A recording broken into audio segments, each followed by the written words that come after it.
എത്രയൊക്കെ പരിശ്രമിച്ചിട്ടും ഉദ്ദേശിച്ച കാര്യങ്ങളൊന്നും നേടാൻ സാധിക്കുന്നില്ലേ? എന്താണ് അതിന് കാരണം? നിങ്ങളുടെ പരിശ്രമം യൂണിവേഴ്സ് കാണാതെ പോകുന്നുണ്ടോ? നിങ്ങൾ തോറ്റുകൊടുക്കാൻ തയ്യാറല്ലാത്ത ഒരു വ്യക്തിയാണ്. ഉള്ളിൽ എത്ര സങ്കടമുണ്ടായാലും പുറമേ ഒന്നിനും കുറവില്ലാത്ത ഭാവത്തിൽ നിൽക്കാൻ നിങ്ങൾക്ക് കഴിയും. യൂണിവേഴ്സ് നിങ്ങളോട് പറയുന്നത് നിങ്ങളുടെ ഉള്ളിലെ ആത്മവിശ്വാസം കൈവിടരുതെന്നാണ്. നിങ്ങൾ കടന്നു പോകുന്ന അഗ്നിപരീക്ഷകൾ നിങ്ങളെ കൂടുതൽ ശാന്തമാക്കാൻ വേണ്ടിയിട്ട് യൂണിവേഴ്സ് നൽകുന്നതാണ്. അത് അറിഞ്ഞുകൊണ്ട് നൽകുന്നതാണ്. അത് നിങ്ങൾക്ക് കൂടുതൽ ഗുണത്തിന് വേണ്ടിയിട്ടാണെന്നാണ് യൂണിവേഴ്സ് ഈ കാർഡുകളിലൂടെ പറയുന്നത്. നിങ്ങൾ തനിച്ചാണെന്ന് ഒരിക്കലും കരുതേണ്ടതില്ല. നിങ്ങളുടെ കഠിനാധ്വാനവും പ്രാർത്ഥനകളും യൂണിവേഴ്സ് കൃത്യമായി കേൾക്കുന്നുണ്ട്.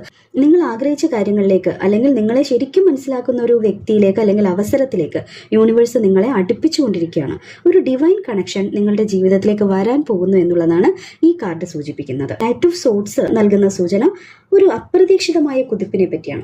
നിങ്ങളുടെ കാത്തിരിപ്പിന്റെ സമയം അവസാനിക്കാറായി. ഇനി വരുന്നത് കൊടുങ്കാറ്റ് പോലെയുള്ള മാറ്റങ്ങളാണ്. ഇത്രയും നാൾ കാര്യങ്ങൾ വളരെ സ്ലോ ആയിട്ടാണ് പോയിരുന്നതെങ്കിൽ ഇനി വരാൻ പോകുന്നത് വേഗതയേറിയ മാറ്റങ്ങളാണ്. നിങ്ങൾ വിചാരിക്കാത്ത വഴിയിലൂടെ, വിചാരിക്കാത്ത വേഗതയിൽ നിങ്ങൾ ഉദ്ദേശിച്ച കാര്യം നിങ്ങളിലേക്ക് വന്നു ചേരും. എല്ലാ തടസ്സങ്ങളെയും വെട്ടിമാറ്റി നിങ്ങൾ മുന്നോട്ട് കുതിക്കാൻ പോകുന്ന സമയമാണിത് എന്നാണ് യൂണിവേഴ്സ് നിങ്ങളോട് പറയുന്നത്. നിങ്ങൾ തളർന്നു പോയ രാത്രികളും ഒഴുക്കിയ കണ്ണീരും യൂണിവേഴ്സ് മറന്നിട്ടില്ല. നിഷേധിക്കപ്പെട്ട ഓരോ വാതിലുകളും നിങ്ങൾക്ക് ചേർന്നതല്ലായിരുന്നു. വലിയൊരു അവസരം ഒരുങ്ങുന്നുണ്ട്. വെളിച്ചം നിങ്ങളുടെ അരികിലേക്ക് എത്തിക്കഴിഞ്ഞു. നിങ്ങൾ യൂണിവേഴ്സിൽ വിശ്വസിക്കൂ.